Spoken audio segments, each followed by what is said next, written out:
एक दर्द भरी कहानी। बच्चों की गर्मियों की छुट्टी लगे अभी 2 दिन ही हुए थे। सुबह सुबह पापा का कॉल आ गया। बोले बेटा कब आओगी।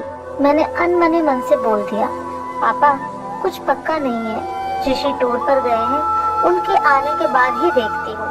पापा की आवाज रुआसी हो गई। बोले बेटा तुम्हारी माँ नहीं है तो क्या हुआ, तुम्हारा मायका तो है और मैं तो हूँ, ऋषि से बात करो और जल्दी आ जाओ।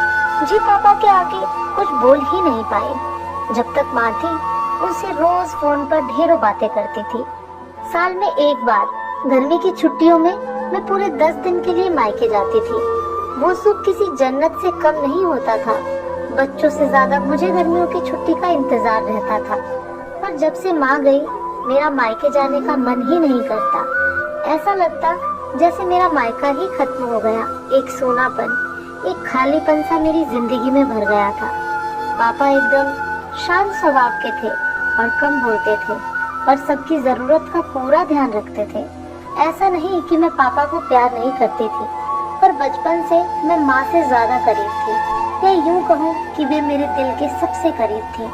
अपने सारे सुख दुख एक सहेली की भांति मैं उनसे साझा करती थी। आज सुबह सुबह पापा का कॉल आया तो उन्हें मना नहीं कर पाई। पापा का दिल रखने के लिए ऋषि से बोलकर अगले ही हफ्ते के टिकट करवा लिए और पहुंच गई मायके। जैसे ही दरवाजे पहुंची माँ की याद आ गई। ऐसा लगा जैसे वो अभी बाहर निकलकर मुझे गले लगा लेंगी। सोच के आंखें भर आई, किंतु आज माँ की जगह पापा बाहें फैलाए मेरा इंतजार कर रहे थे। सालों बाद पापा को गले लगा के खूब रोई। पापा ने अपने आंसू छुपाते हुए प्यार से मेरे सिर पर हाथ फेरा तो दिल थोड़ा हल्का हो गया। बहुत दिन बाद पापा को देखा, कमजोर लग रहे थे। वैसे तो भाई भाभी और पापा सभी मेरा बहुत ध्यान रख रहे थे।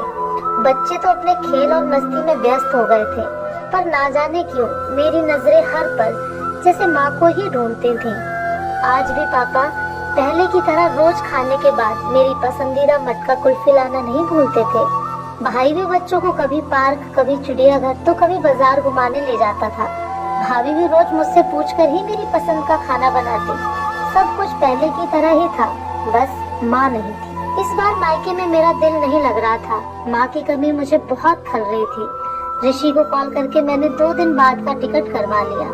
सबने मुझे रोकने की बहुत कोशिश की, पर मैं नहीं मानी। देखते ही देखते मेरे जाने का समय आ गया। आज शाम की ट्रेन से मेरी घर वापसी थी। मैंने सामान पैक करके रख लिया था, बस पापा का इंतजार कर रही थी। पापा ना जाने सुबह से बिना बताए कहाँ चले गए थे। उनका मोबाइल भी नहीं लग रहा था, मन घबरा रहा था। बिना बताए आखिर गए कहाँ। इधर मेरी ट्रेन का समय भी होता जा रहा था। समझ नहीं आ रहा था कि क्या करूं। तभी पापा का कॉल आया। बोले गुड़िया तुम लोग स्टेशन पहुंच जाओ, मैं सीधे वहीं पहुंच रहा हूँ। हम लोग स्टेशन पहुंच गए। ट्रेन सही समय पर थी। पापा स्टेशन पर हमारा इंतजार कर रहे थे। उनके हाथ में एक बॉक्स था। उन्होंने मुझे देते हुए गले लगाया और बोले इसे ही लेने गया था, इसलिए देर हो गई, संभाल के रखो। मैंने आश्चर्यचकित होते हुए पूछा इसमें क्या है। पापा की आंखें भर आईं। अपने आंसू पोंछते हुए बोले तुम्हारी माँ का प्यार। कुछ समझते तभी ट्रेन आ गई। हमें ट्रेन में बैठा के पापा और भाई ने विदा कर दिया। मेरी नजरों से ओझल होने तक पापा वही खड़े हाथ हिलाते रहे। मैं भी एक तक न जाने कब तक बाहर खिड़की से उन लोगों को निहारती रही। तभी बेटे ने आवाज दी और मेरे हाथों में एक चिट्ठी थमाते हुए कहा मम्मी नाना जी ने ये आपके लिए दिया है। मैंने तुरंत चिट्ठी खोली। मेरी प्यारी गुड़िया रानी, सदा खुश रहो। जब तक तुम्हारी माँ थी तुम्हारी हर छोटी बड़ी बात का ख्याल वही रखती थी। मैं जानता हूँ कि मैं तुम्हारी माँ की जगह तो नहीं ले सकता, पर उनकी कमी की पूर्ति करने की कोशिश तो कर सकता हूँ। आज तुम्हारी माँ होती तो हमेशा की तरह अपने हाथों से तुम्हारे लिए बड़ी पापड़ अचार बना के साथ भेजती। माँ के हाथ का तो नहीं, पर उसके स्वाद जैसा सब सामान एक दुकानदार से बनवाने की कोशिश की है। उम्मीद है तुम्हें पसंद आएगा। और हाँ बेटा, माँ नहीं है तो क्या हुआ, तुम्हारा मायका और हम तो हैं। पहले की ही तरह तुम्हारा इंतजार रहेगा। ढेर सारे प्यार और आशीर्वाद के साथ तुम्हारे पापा। पत्र पढ़ते पढ़ते मेरी आंखों से अश्रुधारा बहने लगी। सहसा मेरे मुंह से निकला, आई लव यू पापा। बात छोटी सी थी, पर उसमें अथाह प्यार समाहित था।